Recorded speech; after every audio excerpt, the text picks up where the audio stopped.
The night shift at the Galactic Research Institute was usually quiet. Miguel Santos pushed his cleaning cart through empty corridors, humming old songs from Earth as he mopped floors that cost more than his annual salary. 20 years he'd been doing this, cleaning up after scientists who barely acknowledged his existence. The crash came from Lab 7. Miguel found the lab's security door hanging open, red emergency lights pulsing. Inside, specimen containers lay shattered across the floor, and, in the center of the chaos, something moved weakly. It was small, no bigger than a house cat, covered in scales that shifted between deep crimson and gold.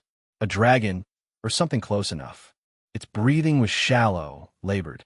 One wing bent at an unnatural angle, and a spreading pool of luminescent blue blood told Miguel everything he needed to know. "Ay, Dios mío," he whispered, kneeling beside the creature. The dragon's eyes cracked open, ancient, intelligent eyes that held depths Miguel couldn't begin to fathom. It made a sound, barely a whisper, like wind through distant canyons. Miguel had no medical training. He was a janitor, but he'd grown up on a farm in Michoacan, and he knew what a dying creature looked like. The dragon needed blood. It was bleeding out fast, and the lab's medical systems lay smashed against the wall. "I don't know if this will work," Miguel said, rolling up his sleeve. He pulled out the small medical kit he carried for minor injuries, extracted the basic transfusion needle. His hands were steadier than he expected. "But I can't just watch you die, pequeño." The dragon's eyes widened as Miguel pressed the needle into his own vein, then carefully inserted the other end near the creature's largest visible blood vessel. It was insane. Humans and aliens weren't compatible like this. The blood types would reject cause toxicity, kill them both probably. But the dragon was dying now, and Miguel had never been good at standing by while things suffered. For a moment, nothing happened. Then the dragon's scales blazed with light, so bright Miguel had to shield his eyes. The creature's body convulsed, grew, its form expanding like a flower in accelerated bloom. The broken wing straightened with a sound like breaking glass in reverse. Miguel fell backward, his transfusion needle torn free as the dragon continued to grow.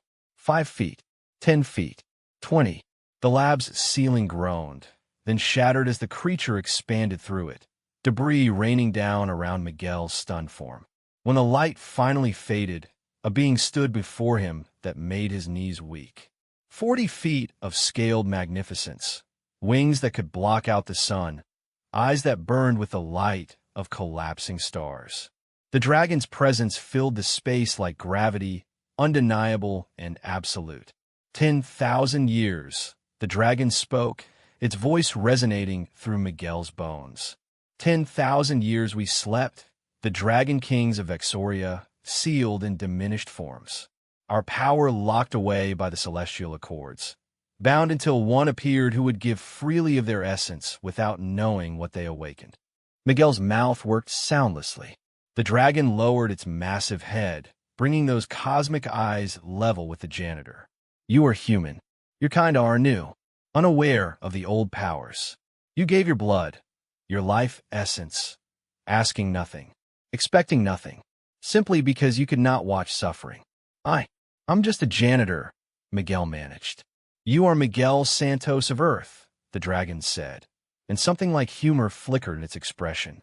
"And you have fulfilled an ancient prophecy through pure, ignorant compassion. The blood bond is formed. Where you go, I go. Your enemies are mine. Your life is mine to protect." Alarms blared throughout the facility. Security teams rushed toward Lab 7. Through the shattered ceiling, Miguel could see other lights igniting across the research station. More specimen. Containers breaking. More small creatures beginning to grow. The forgotten Dragon Kings were waking up. "This is bad," Miguel said faintly. "This is really, really bad." On the contrary, the dragon's scales rippled with what might have been amusement. "For you, my bloodsworn, this is the beginning of something extraordinary. For those who imprisoned us, reduced us to specimens for study." The dragon's eyes blazed brighter. They will remember why dragons were once feared across 100 galaxies. The dragon extended one massive claw, and Miguel, still processing, still not entirely sure he wasn't having a stroke, reached up to touch it. Power flooded through him, ancient and vast and terrifying in its magnitude. Around the station, 6 more dragons reached their full size, their roars shaking the foundations of reality itself. Miguel Santos had come to work expecting to mop floors and empty trash bins. Instead, he'd accidentally freed the Dragon Kings and become bonded to the most powerful among them. His supervisor was going to be so confused by his resignation letter.